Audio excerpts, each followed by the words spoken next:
10వ తరగతి పరీక్షల నిర్వహణలో అత్యంత కీలకమైనటువంటి form D forms.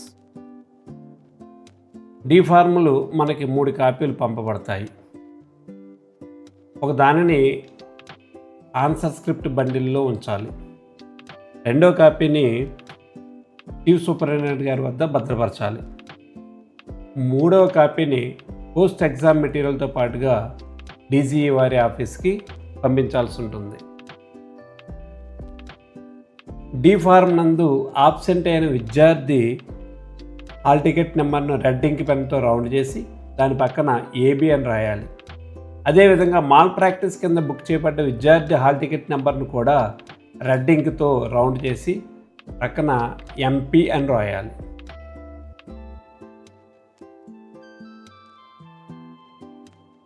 D pharm ఆధారంగా 03T స్టూడెంట్స్ని ఐడెంటిఫై చేసి మొదటి పరీక్ష రోజున ప్రశ్నాపత్రాల పంపిణీ సక్రమంగా జరిగేలా చూడాలి.